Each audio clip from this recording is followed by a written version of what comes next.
नमस्कार मित्रांनो, सर्वप्रथम सर्वांना दिवाळीच्या हार्दिक हार्दिक शुभेच्छा.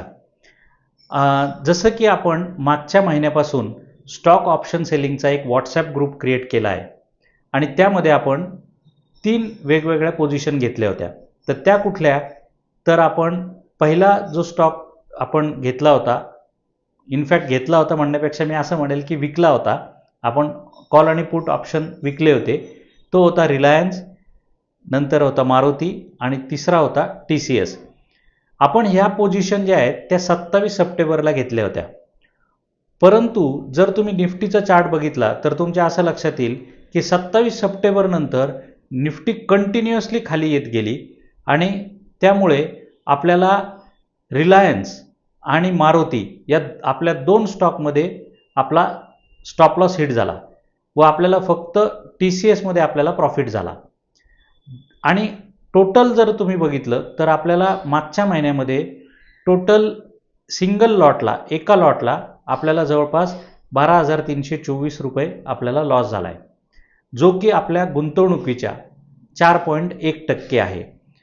आता हा जो मेन लॉस झालेला आहे तो का बरं झालेला आहे? तर आपण पोझिशन घेतल्यानंतर इमिजिएटली मार्केट हे ट्रेंडिंग झालेलं आहे, म्हणजे कंटिन्युअसली खाली येत गेलं आहे. त्यामुळे आपल्याला हा मेन लॉस झालेला आहे. जर मार्केट आपलं साईडवेज राहिलं असतं, जे की 70% आपलं मार्केट साईडवेज असतं, तर आपल्याला प्रॉफिट होण्याची प्रॉबॅबिलिटी ही जी आहे ती जवळपास 85 ते 90% आपल्याला प्रॉफिट होण्याचे चान्सेस आहेत. परंतु आपण स्टॉक ऑप्शन सेलिंग चालू केलं आणि अनफॉर्च्युनेटली मार्केट हे ट्रेंडिंग राहिलं त्या महिन्यामध्ये, म्हणून हा आपल्याला लॉस झालेला आहे. आपल्याला जर हा लॉस रिकवर करायचा असेल तर आपल्याला आपली ही जी स्ट्रॅटर्जी आहे ही कंटिन्युअसली करावी लागेल.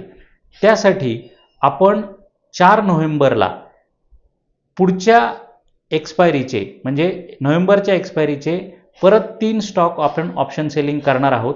मी 4 नोव्हेंबरला तुम्हाला ते कुठले स्टॉक आपण ऑप्शन सेलिंग करणार आहोत ते सांगणार आहे, कुठल्या स्ट्राईक प्राईस आपण विकणार आहोत ते सांगणार आहे आणि त्याला स्टॉप लॉस किती ठेवायचा आहे हे देखील तुम्हाला मी सगळ्या गोष्टी 4 नोव्हेंबरच्या व्हिडिओमध्ये किंवा व्हॉट्सॲपला मी पोस्ट करणार आहे. आता बऱ्याच लोकांना असं वाटेल की ही जी काही स्ट्रॅटर्जी आहे सरांची ती काही चालत नाही आहे. परंतु मित्रांनो, हे असं नसून तुम्हाला स्टॉक मार्केटमध्ये प्रॉफिट आणि लॉस हे निश्चितपणे होणारच आहेत. पण अनफॉर्च्युनेटली आपल्याला सुरुवात केल्याच लॉस झाल्यामुळे तुमचा कॉन्फिडन्स थोडासा कमी झाला असेल.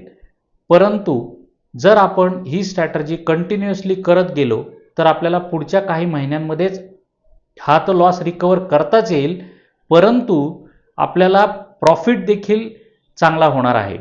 आपला ही जी स्ट्रॅटर्जी आहे याच्यातला मेन उद्देश जो आहे आपला, तो आपल्या एक्झिस्टिंग इन्व्हेस्टमेंटवर 2 ते 4% प्रॉफिट व्हायला पाहिजे, हा आपल्या ह्या स्ट्रॅटर्जीच्या मागचा उद्देश आहे. व तेवढंच नसून या स्ट्रॅटर्जीमध्ये तुम्हाला फार मॉनिटरिंग करायची गरज नाही, स्क्रीन समोर दररोज बसण्याची गरज नाही. तुम्हाला महिन्याच्या सुरुवातीला एकदा तुम्ही जर पोझिशन घेतली आणि जर तुम्हाला तुमचा स्टॉप लॉस माहिती असेल तर तुम्हाला फक्त चेक करायचं आहे की आपला स्टॉप लॉस हिट होतोय का नाही होते. त्याचप्रमाणे आपण जर आपल्याला कॉलमध्ये किंवा पुटमध्ये जर आपल्याला प्रॉफिट दिसत असेल तर आपण तो प्रॉफिट बुक करून आपण नेक्स्ट लेवलचा कॉल किंवा पुट आपण विकतो, ह्याला आपण ॲडजस्टमेंट असं म्हणतो. मागच्या महिन्यामध्ये देखील कंटिन्युअसली मार्केट खाली आल्यामुळे आपण तिन्ही शेअर्समध्ये कॉलमध्ये प्रॉफिट बुक केला आणि खालच्या लेवलचा कॉल आपण परत विकला. अशाच पद्धतीने आपण प्रत्येक महिन्यामध्ये ॲडजस्टमेंट ही एक ॲडजस्टमेंट करणार आहोत.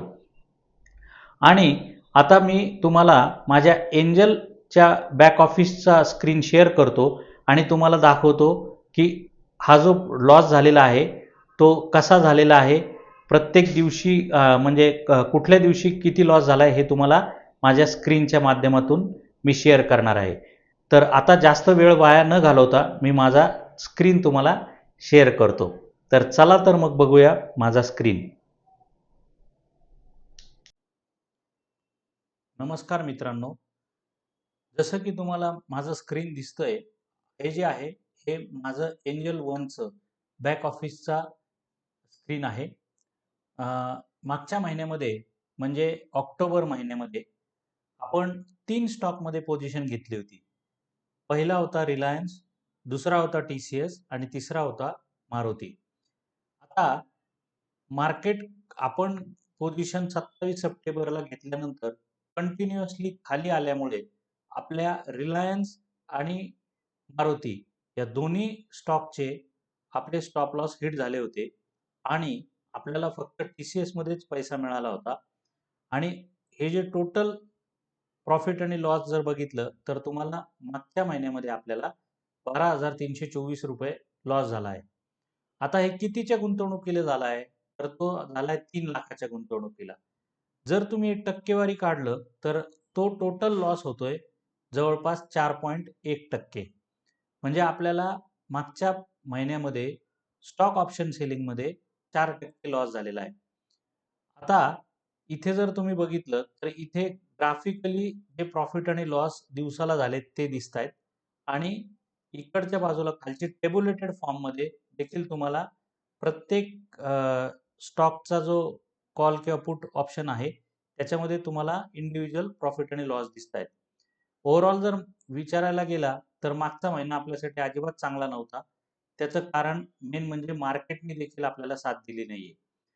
आता आपण पुढच्या महिन्यापासून म्हणजे आपली पुढची जी स्टॉक ऑप्शनची पोझिशन आपण घेणार आहे ती आहे 4 नोव्हेंबरला. 4 नोव्हेंबरला मी तुम्हाला कुठल्या स्टॉकमध्ये ऑप्शन सेलिंग करायचंय हे सांगणार आहे आणि पुढच्या महिन्यामध्ये मला असं वाटतंय की मार्केट जे आहे ते थोडं साइडवेज राहील आणि त्याचप्रमाणे अ, आपले जे एक्सपायरी आहे ती 4 आठवड्यांचीच एक्सपायरी असल्या कारणामुळे आपल्याला पुढच्या महिन्यामध्ये हा जो लॉस झालेला आहे तो आपल्याला थोड्याफार प्रमाणात का होईना पण आपल्याला रिकव्हर करता येईल. मला निश्चित माहिती आहे की आपली सुरुवात काही चांगली झालेली नाहीये. परंतु मी आशा करतो की पुढच्या काही महिन्यामध्ये आपला हा सगळा लॉस कव्हर होऊन आपल्याला निश्चितपणे प्रॉफिट होईल. आपला हा जो मेन इंटेन्शन आहे हा ग्रुप क्रिएट करण्याचा, तो आहे आपल्याला आपल्या एक्झिस्टिंग इन्व्हेस्टमेंटवर जवळपास 2 ते 4% आपल्याला प्रॉफिट व्हायला पाहिजे. तर मी आशा करतो की आपल्याला पुढच्या काही महिन्यांमध्ये हा लॉस रिकव्हर मार्केट आपल्याला निश्चितपणे करून देईल. Thank you. Thank you very much.